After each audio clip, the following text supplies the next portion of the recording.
What's the difference between, say, a $50, and even though that's probably a higher priced bottle of wine, but what's the difference between a $50 bottle of wine and, say, like a $400 or $600 bottle? Like, what makes wine worth so much one money? bottle? Yeah, one bottle for $400 or $600, and can you really taste the difference? I don't know if you can. Maybe you can, well, no, it depends, because the first rule of wine, the first and best rule I've heard is, good wine is what tastes good to you. I think that there's a lot of factors that go into why a wine costs more than others. It's the quality of the land that the vines grow in, the quality of the vines, the attention to detail. Older vines produce more interesting and more concentrated fruit, but they don't produce a lot of it. So it's sort of that basic supply and demand. If you have very little of it and it's precious juice, then it's going to cost more. Like, in many cases, a lot more, from some of the older producers. Also sort of the, provenance of the producers. Is the domain been producing wine for, They're 3 years versus consistently, yeah, exactly, consistency is key. 3 years or, 200 years, or 150 years. So, and every generation is different too when a new winemaker takes over. The big question is, it's what tastes good to you. That $100 bottle might or it might not have pleased you, and you might have been like, poof, I'm not doing that again. Or you might have gone, oh, I see now. And then you may have gone down the slippery slope of spending even more money on wine. Do you have any favorite gadgets? Do you have like a wine gadget or something you can't live without? Oh, a wine key. And it's not particularly high tech. It's just a waiter's key, and it's a corkscrew that folds down, but it has a foil cutter on it, and it's a hinged number. But the wine key to me is the most versatile, and also it'll fit my pocketbook, which is kind of handy. So I have one in every pocketbook, because one should never be without a wine key. I guess in not. case a bottle comes your way, or somebody needs You're always assistance helping prepared. you. Yeah, exactly. We try to be prepared. Dream job, I really like teaching people about wine, and it's exciting to me to see like that passion sort of reflected, or if you can change somebody's perspective on wine.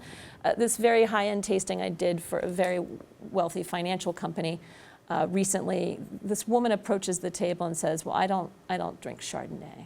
And I said, well, we have all these wines here. Why don't you just try this one and humor me for a minute? And she took one sip and went, this isn't Chardonnay. And I'm like, oh, but it is.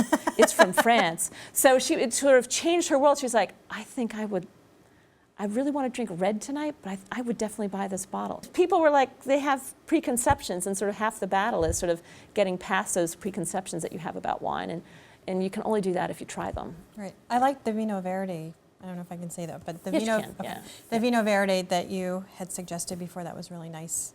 Nice Okay. and light and crisp. It is light and crisp, and it makes a great white sangria, just saying. It's good on the beach, and it's very affordable. So we can contact you for a good sangria recipe? Yes. Maybe? Okay. Maybe, yeah.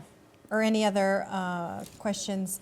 You decant a bottle of wine for a couple of reasons. One, if the bottle is old, take the juice away from the sediment, so you're not drinking sediment. You decant to warm up a bottle that may have been in the cellar, like a bottle of red that might have been, chilled below 55 degrees, and you're bringing it to room temperature. Not room temperature, you're bringing it up a few degrees so that's, still not too cold. Because again, if a wine's too cold, you can't smell it and properly taste it. You also do it for the show of it. We're going to do the Jellybean Test. Okay. I want you to take a jelly bean, hold your nose, and pop one in your mouth. Hold my nose? Okay. Now, pop it in and chew. What do you taste? Nothing? Sugar, right? Yeah. That's pretty, let go of your nose. Watermelon. Right. So basically, your mouth can only taste 4 essential flavors. It's sweet, sour, bitter, salt. And your nose, your retronasal passage, by letting that air come back into your throat, it does all the rest. And it's kind of a good way of, getting in touch with how you taste. So I advise you to try this at home. It's really easy and tasty too. But yeah, that way you have a sense of when you're smelling a wine or tasting it in your mouth, that it's a combination of your physical mouth and also your retronasal passage.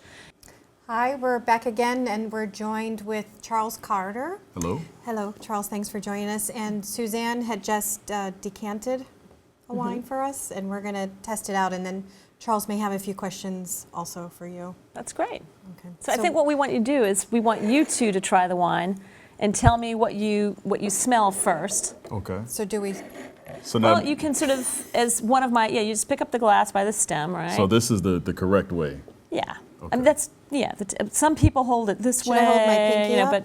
But you can hold your pinky up if that makes I you think it feel looks better good. if Charles does. Yeah. With the pinky up? Uh-oh. Pinky up. There we go. Keeping it classy, people. Keeping it Yes. classy. That's I'm right. afraid I'll drop it if I do. Classy in the glass. No. So basically, why you swirl is to sort of volatilize the esters. And alcohol carries all the flavors, or the aromas. That's how, I guess, as it evaporates. So then when you smell it, you stick your whole nose in? Yeah, you sort of, some people do this, some people do that, but I sort of just stick my nose in the glass. Yeah, so. I don't know what I'm smelling. What about you, Charles? I'm smelling Nice. grapes. Hey, that's a Okay. good call. Grapes Yeah. there are grapes in the There glass. are grapes in the glass, It's yeah. grape juice, actually. I don't think I can name one thing. That's Well, sad. do you smell some black cherry maybe in there? Maybe. Take a whiff. Yeah, it's a little. Yeah, so. I smell alcohol. This is from a very warm climate in the south of France, and it's 100% Grenache, which is a grape that's often used for blending. You certainly find Grenache in most Rhone Valley, like southern So Rhone. blended means it's different grapes. Right. put This is together. 100%. Yeah. And is that better or worse than one? different grape? styles? Just- So you add different grapes to a wine to sort of highlight or emphasize different characteristics. Taste it. Oh yeah, should we taste? Yeah, Yes, that's what I was. right. Okay. So